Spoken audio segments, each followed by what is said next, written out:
A big part of what makes Subnautica such a special game series is that every single biome is unique and special in its own way. Whether that's zones full of utter darkness and molten lava, or otherworldly locations where entire islands float underwater and form ecosystems all to their own. However, there is one place, one biome in Subnautica that rises above them all and creates an environment so beautiful, so atmospheric, full of lore, and tantalizing that it is without a doubt not only a fan favorite of the series, but the single greatest biome in Subnautica history, the Lost River. Found via 4 entrances spread across the map, including the Blood Kelp zones, Deep Grand Reef, mountains, and the Bulb Zone, the Lost River itself is a frigid and deep cave biome, ranging from depths between 550 and 1,000 meters deep. And on top of this, it's split into 7 different sub-biomes within. And this makes the Lost River not only one of the largest zones in series history, but also far and away the most diverse.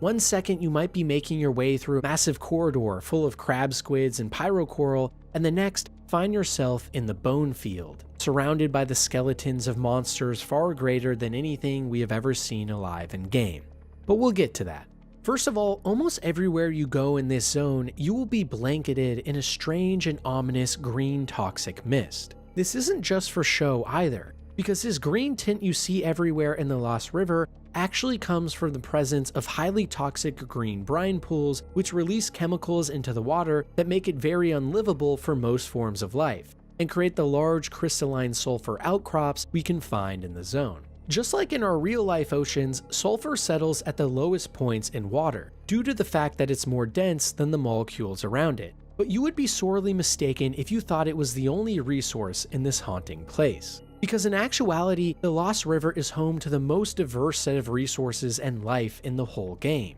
If it's minerals you're after, you will be happy to find things like gold, diamond, nickel, ruby, silver, lead, lithium, ghostweed seeds, gel sacks, and titanium or uranite deposits. In terms of animals, in the waters of the Lost River, there are schools of many unidentified forms of fish, along with baby ghost leviathans and their mothers, bleeders who are parasitic worms that attach to your skin and suck your blood at an alarming rate, or the spinefish who look like living zombies who are translucent down to the bone and swim aimlessly forever. And all of these things come together to make the entire zone feel alive and lived in, despite how toxic it comes across at first. And as you swim around this biome, you will be met with countless massive rock structures, huge stalactites that have very strange shapes that almost make them look like they were formed by an intelligent creator rather than ocean waves. And if you swim towards the ocean floor, you will be blanketed by a thick green must that hides the sand and rocks beneath it,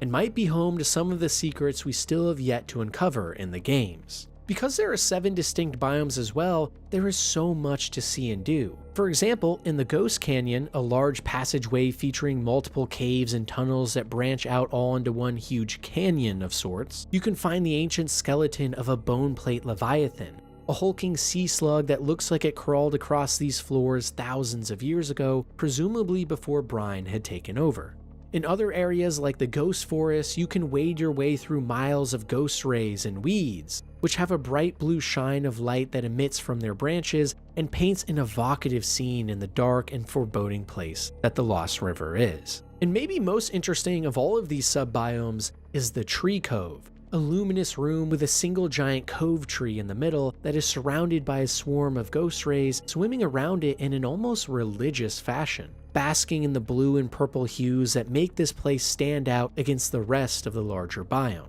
At the corner of the zone 2, you can find the mountain regions, which include a giant sea dragon leviathan skeleton on a hill, and even more importantly, the famous disease research facility. This enormous abandoned and destroyed precursor alien base was once thousands of years ago home to some of the most twisted and heinous experiments in this planet's history, where the architects would capture innocent underwater creatures and restrain them to small rooms or against walls, where they would inject the horrifying Carabacterium into their bodies directly to study the effects. These helpless animals would scream and whine as the water around them diluted the sound waves, and Kara began to take hold of their bodies, creating massive green pustule sores that consumed them from the inside out. And for years, this tragedy continued on as the apex alien precursors tortured everything in sight, until one day, a humongous sea dragon leviathan, in an effort to save its own kind, collided into the research facility, causing a massive rupture and releasing the Carabacterium into the wild, where it would go on to slowly kill the entire planet.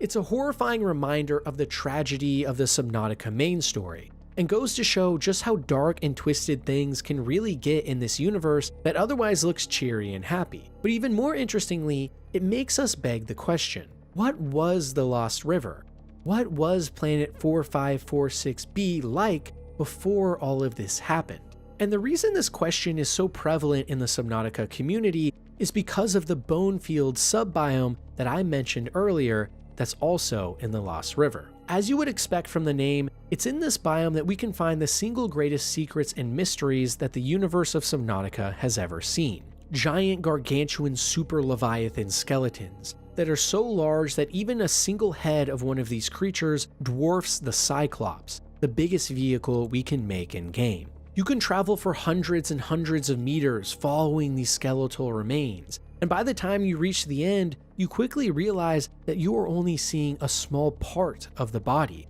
as most is now hidden under the green death of the zone, buried under miles of sand that has moved atop the bones over thousands of years. And even more terrifying, we know from some fossil dating and lore finds that these skeletons are actually juveniles, baby gargantuan super leviathans, meaning the full adults would presumably be so massive and insane they wouldn't even fit on our screens trying to look at them standing miles away. And that means that these skeletal remains all imply that at some point these oceans that we are exploring in Subnautica were home to much bigger and much more fearsome apex predators that had teeth larger than our entire bodies. But these findings only beg more questions than they answer. For example, how on earth did creatures this large find themselves in a cave network like this? Sure, don't get me wrong, the Lost River is extremely expansive and one of the biggest caves in the entire game, but it certainly isn't big enough to even house one single monstrosity like this,